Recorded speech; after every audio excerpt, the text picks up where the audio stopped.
Good evening, my fellow Americans. We don't have a final declaration of victory yet, but the numbers tell us it's clear, tell us a clear and convincing story. We're going to win this race. Just look at what has happened since yesterday. 24 hours, we were behind in Georgia, now we're ahead, and we're going to win that state. 24 hours ago, we were behind in Pennsylvania, and we are going to win Pennsylvania. And now we're ahead, but we're winning in Arizona, we're winning in Nevada, and in fact, our lead just doubled in Nevada. We're on track to over 300 electoral votes, electoral college votes. And look at the national numbers. We're going to win this race with a clear majority of the nation behind us. We've gotten over 74 million votes. Let me repeat that, 74 million votes. That's more than any presidential ticket has ever gotten in the history of the United States of America. And our vote total is still growing.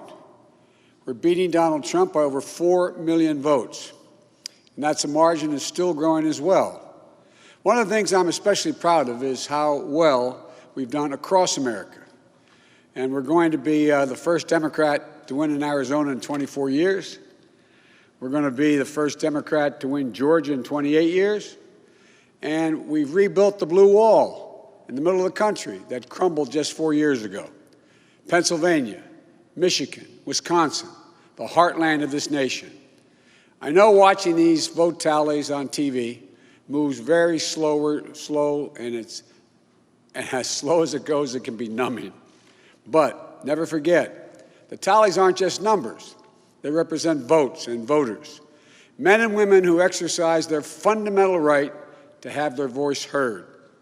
And what's becoming clear each hour is that record number of Americans of all races, faiths, religions chose change over more of the same. They've given us a mandate for action on COVID, the economy, climate change, systemic racism. They made it clear they want the country to come together, not continue to pull apart. The people spoke, more than 74 million Americans, and they spoke loudly for our ticket. But while we're waiting for the final results, I want people to know we're not waiting to get the work done and start the process. Yesterday, Senator Harris and I held meetings with groups of experts on public health and the economic crisis this country is facing. The pandemic, as you also know, is getting more worrisome all across the country. Daily cases are skyrocketing, and it's now believed that we could see as many as 200,000 cases in a single day. The death toll is approaching 240,000 lives lost to this virus. That's 240,000 empty chairs, kitchen tables, and dining room tables all across America. We'll never be able to measure all that pain and the loss, the suffering that so many families have experienced. We know something about what it feels like to lose someone. And I want them to know they're not alone. Our hearts break with you. I want everyone to know on day one, we're going to put our plan to control this virus into action. We can't save any of the lives lost, any of those who have been lost, but we can save a lot of lives in the months ahead. Senator Harris and I also heard yesterday about how this recovery is slowing because of the failure to get the pandemic under control. More than 20 million people are on unemployment. Millions are worried about making rent and putting food on the table. Our economic plan will put a focus on a path to a strong recovery. Look, we both know tensions are high. They can be high after a tough election, one like we've had. But we need to remember, we have to remain calm, patient. Let the process work out as we count all the votes. You know, we're proving again what we've proved for 244 years in this country. Democracy works. Your vote will be counted. I don't care how hard people try to stop it. I will not let it happen. The people will be heard. Our journey is toward a more perfect union, and it keeps moving on.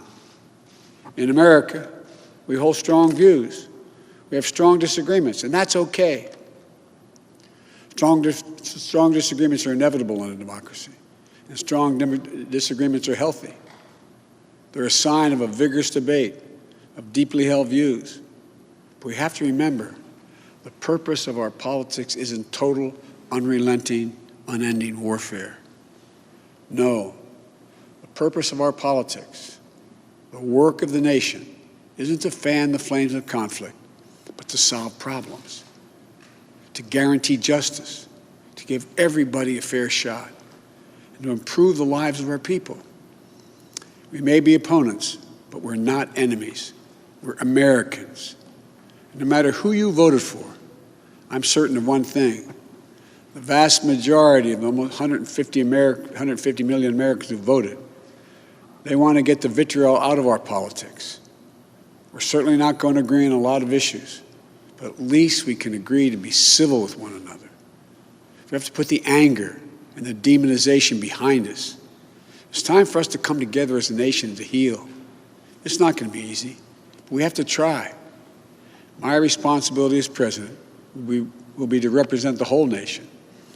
And I want you to know that I'll work as hard for those who voted against me as those who voted for me. That's the job. That's the job.